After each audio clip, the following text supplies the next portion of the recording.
Welcome back to P3, the Project Privacy Podcast. I'm Marissa Wharton with ActiveNav, and I'm so excited to welcome today's guest, Dora Busius, Director of Enterprise Architecture and Data Strategy at Stryker. Welcome to the show, Dora. Hi, Marissa. I'm very happy to be here. I appreciate the invite. Thank you. Yep, absolutely. We're happy to have you. I've been counting down the days to our recording. I'm excited to pick your brain today. But before we jump in, can you introduce yourself to our listeners? Tell us more about your background in data and technology. Sure, yes. So Dora Busius, I've been in IT really my entire life, my entire professional life, about 26 years now. Exposure to different industries like healthcare, finance, retail, obviously exposure to many different challenges in the different businesses, technologies. And I've played pretty much every role you can think of in IT, but I've always been very passionate about having really good data to base our decisions on. And I've also been very passionate about setting up a good foundation, which is why for the past 15 or so years, I focused on enterprise architecture and enterprise data strategy, data management, information management. My role today is very relevant to all of that. Absolutely. Well, you said it. I mean, you can get value from data. It can be used to make these business decisions. So that leads really well into my first question, because you think about, organizations are just so overwhelmed with the amounts of data that they're collecting, that they're storing, what's being created and managed. But what becomes really important is that organizations figure out what they actually need to make these decisions. They get rid of what is risky and kind of offload some of that business risk, and they figure out, from there what to keep and how to get value from it, which of course is much, much easier said than done. But if you think about, especially with your experience in different industries and different types of companies, in your view, what is the common denominator or that central piece of the puzzle that companies just have to get right in order to really realize the value of their data and use data as an asset? Well, first of all, I couldn't agree with you more. This is not a simple thing to do. But if I think back in all of the different scenarios, different settings, I would say that one common denominator really is people and culture.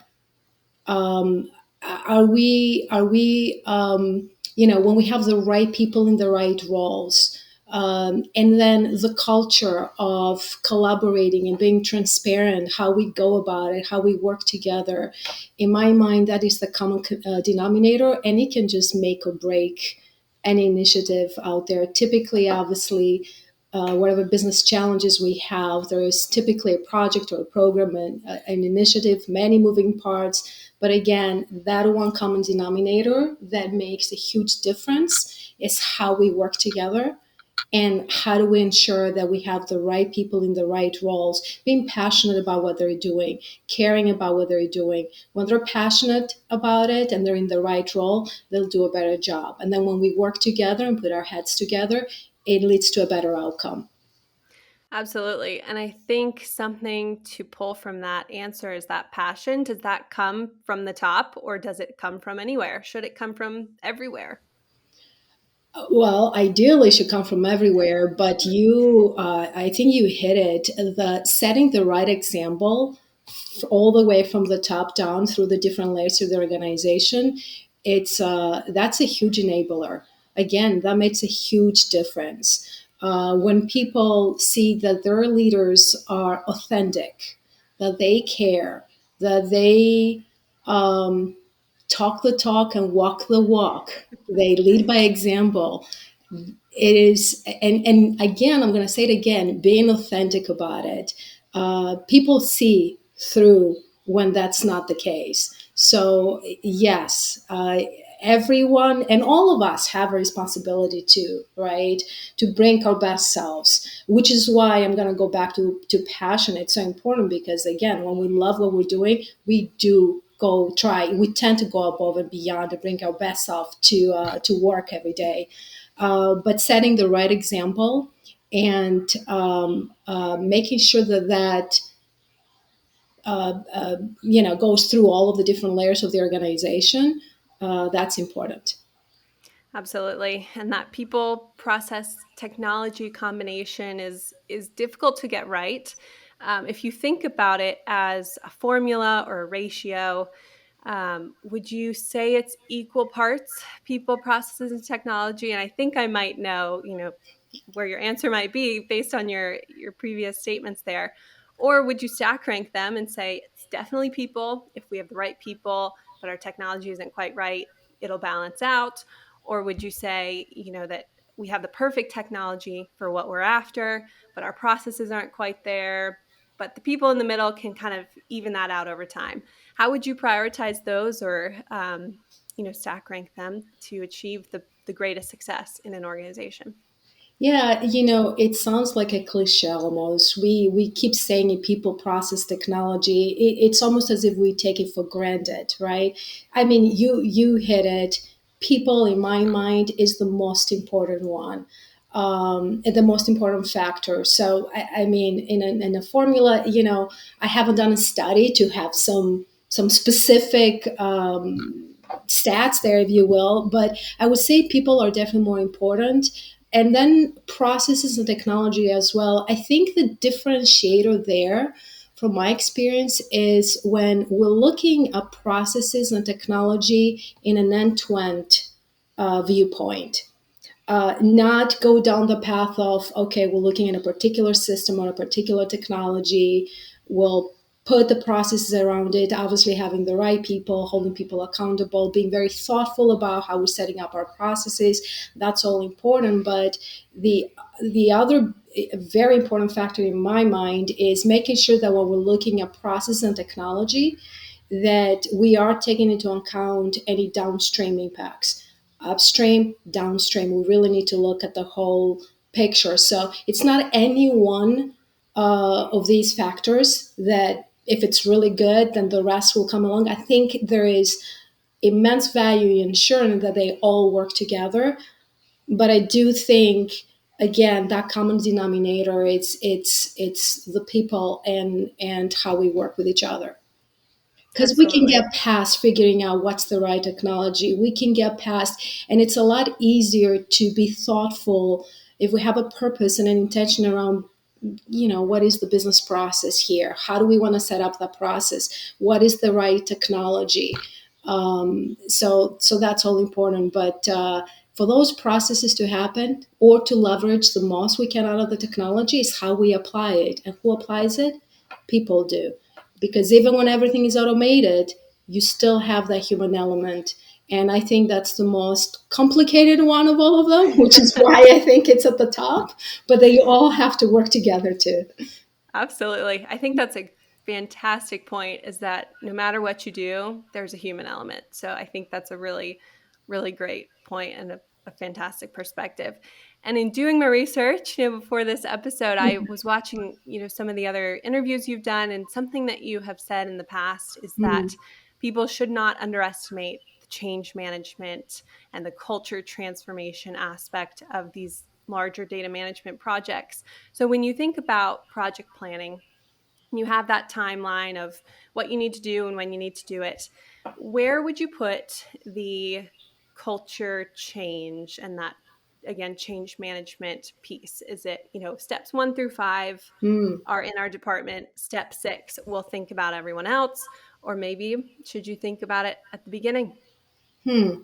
Well, first of all, thank you for looking at my profile, which is one of the reasons why I'm a big fan of yours, Marisa, and the way you contact your interviews, because I've listened obviously to the podcast extensively. I'm a fan of the podcast as well.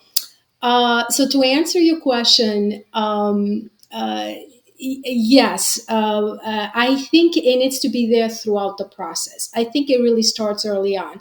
Now, when we're saying change management, I'm thinking more about the organizational aspects of change management. So again, that people aspect of it. Of course, yes, there are specific steps. Process might change, but we need to train and educate people on that. And there might be pieces throughout the process where we're focusing a little bit more on specific change management activities, like what kind of education, what kind of training, how do we help folks adapt a new process or a new technology, for example.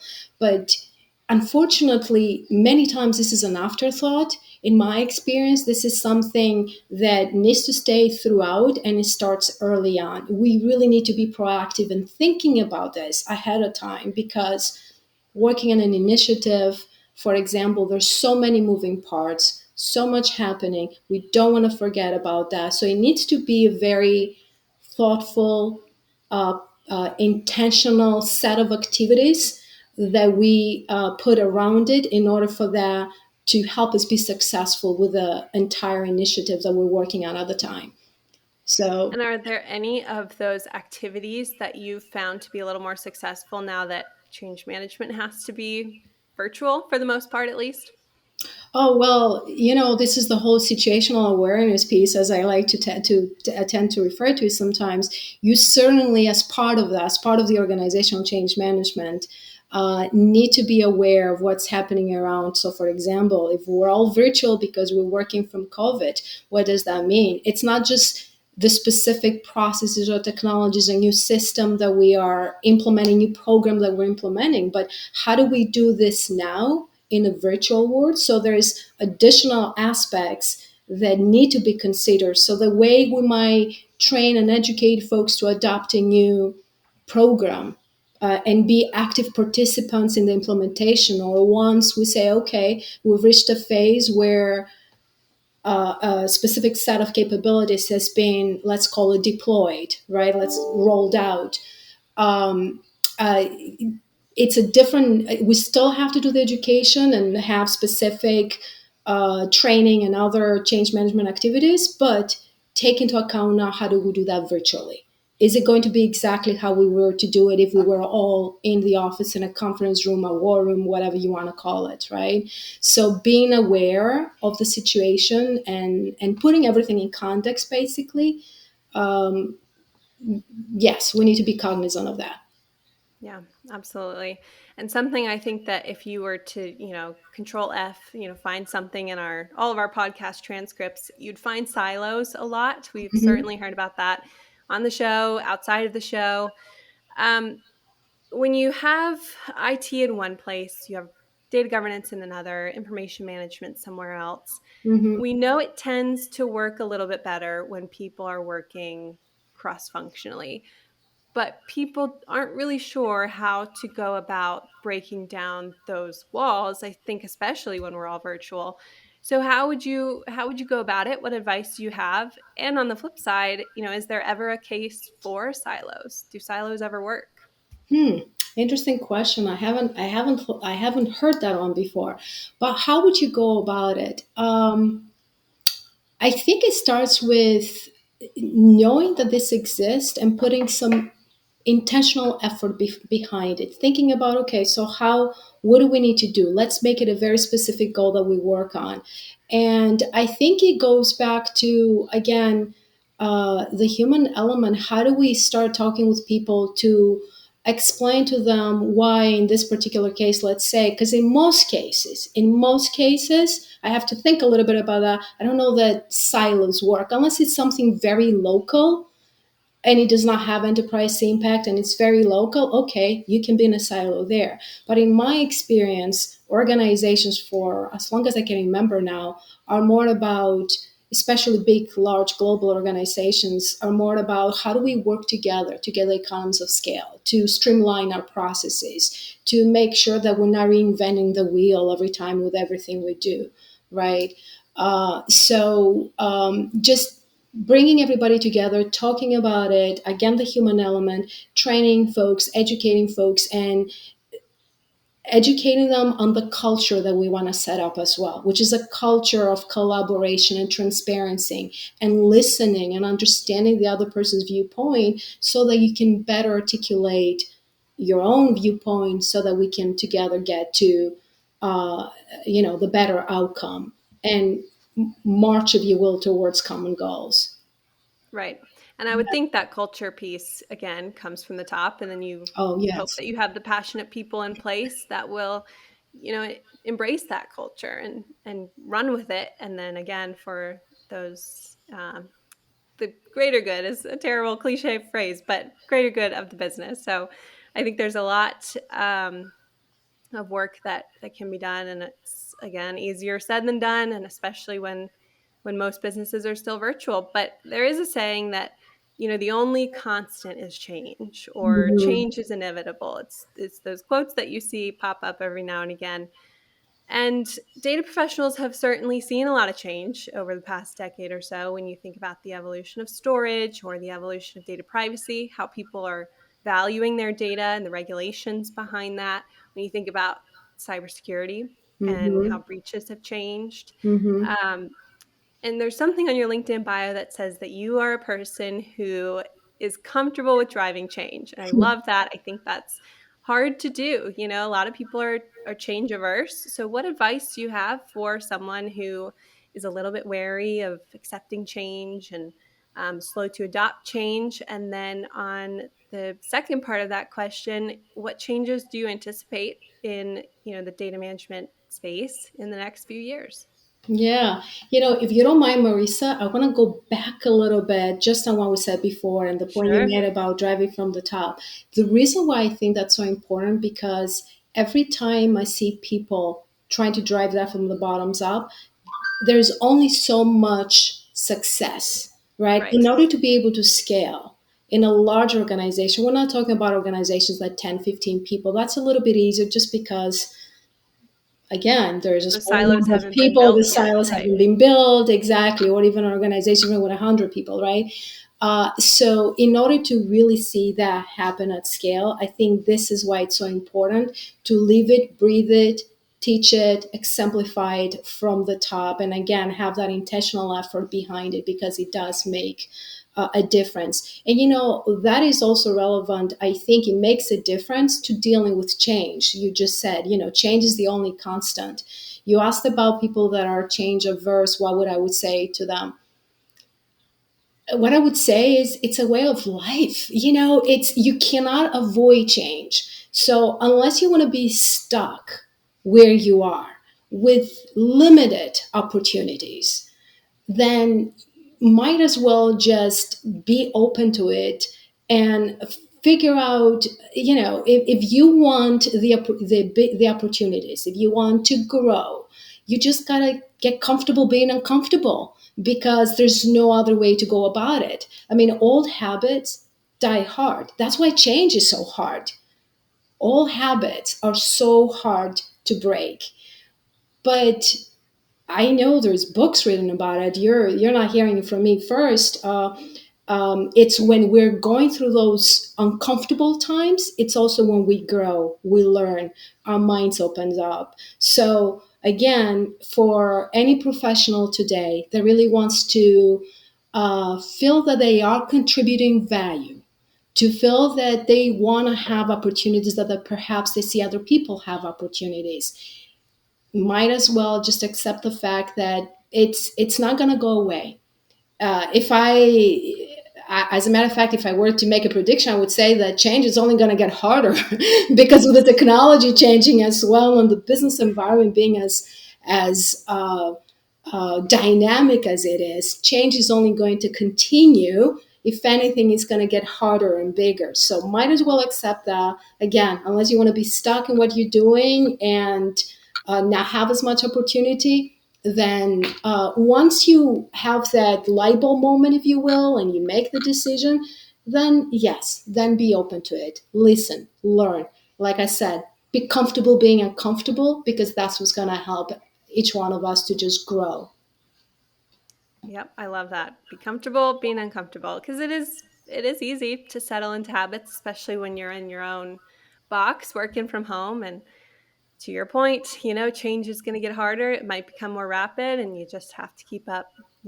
So It it does. is what it It is. does. And I think you asked me what changes do I see possibly I coming? did, yes. So in the next Okay. couple years, what would your predictions for changes in the data management space be?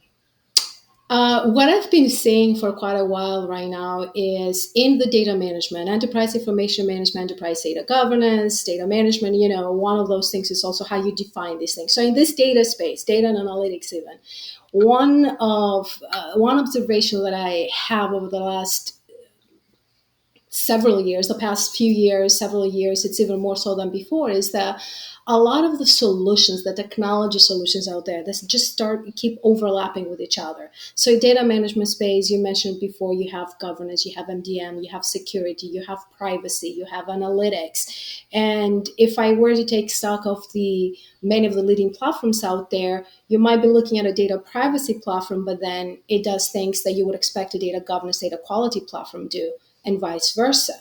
So what I anticipate is that we're going to see more of that. I think that vendors in this space are probably going to try and grab more market share by looking at the platforms and actually adding more of those peripheral capabilities to their core capability. Other than that, things are really changing rapidly. So who knows? I think there's going to be more changes to come up that uh, we probably haven't even thought of yet. Right. Absolutely. No, that's a great point.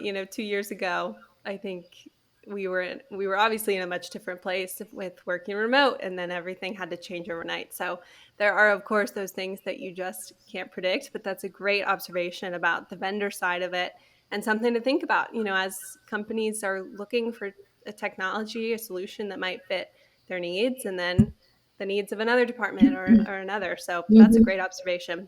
Thank you. Now we've come to what's my favorite part of the podcast. We always ask guests any final words of wisdom for our listeners. I think it's so fascinating to hear everybody's, final sentiments. So last passover of the mic here, what are your final words for our listeners? Well, thank you for giving me that opportunity. Let's see.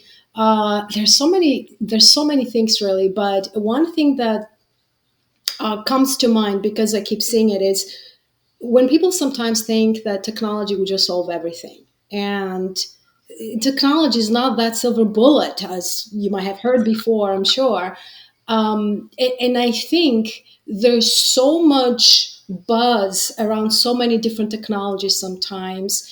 I would take it back to, what is the business need, the business challenge? So I would encourage folks to think more about what is the business challenge? How do I want to manage this as a business? Not try to, let me use the word shove, like really force the business into the technology, but really very thoughtfully, how do we want to manage our business for a particular business capability, for a particular business problem, a very specific business challenge? Think about that. Think about that end to end. What is it that we're trying to bring? Then we'll try to find the right fit technology for that. Technology by itself, without the people, without the processes, it's not going to happen. But I said early on when we started this call that I've been in IT 25, 26 years right now. But I've always felt that, or for the longest time, I felt that especially with enterprise architecture, somewhere in the middle, a leg in IT, a leg in the business. Because to me, it was always important to not do IT for the sake of IT, but how am I helping my business go forward? So I would say it's easy to be swayed, but all of the buzz out there, one of the hardest things really is to be very thoughtful about what exactly are we trying to solve for? How is this going to make a difference for our business? And what is that value that we're trying to bring? Then have to shift through what is the right technology. And it's not the most buzz worthy technology out there. It has to be the right fit technology, the right fit solution overall, because it's not just about the technology, but the right fit solution for what we're trying to solve. So I would say that's a watch out because I've kind of seen it. That's what I would encourage people to think about and how that relates to their environment. All very great questions to, think about internally before you begin the search. I think when you start with those, clear answers to all of those questions that you've posed, it makes the project, I would think, a lot easier. So that's really great advice. Thank you for that. If there was one silver bullet out there, I think we would have known it by now. Right. Organizations would continue trying to solve challenges, right? So there is no such silver bullet, and it's not simple to bring it together. I think the other thing I would want to say, if I may, that I think it's Sure. important, and I see that a lot in my role being in an enterprise, always looking things from the enterprise, is to not to go to one extreme or the other.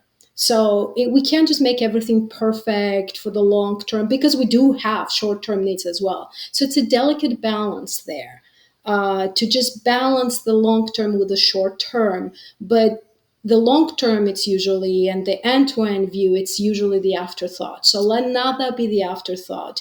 And how we even go about it is when we make sure that even on the local level, if you will, we connect those goals to business strategic goals, and they're measured and they're tracked, because that's what people are going to work on, right? So to avoid this, okay, we're going to do this because this is my personal goal, personal professional goal, or local goal, right? But how does that help advance our business strategic goals? How is it connected? When we're measured and making sure that we're moving the needle for the enterprise, I think that's how we're going to get about, even to your question from before, even how do we break down some of those silos? Right. So, yes, Absolutely. balance it and marching towards common goals thoughtfully, I would say, is Well, that's so important. fantastic. And if you do ever find that silver bullet, let us be the exclusive, show to break that news, because we'd love to have you back. Thank you so much for joining us today, Dora. Marisa, it's been a pleasure. Thank you so very much. And thank you all for tuning in. If you liked what you heard, be sure to leave us a rating or review, hit the subscribe button, and tune in to the next episode of P3, produced by ActiveNav.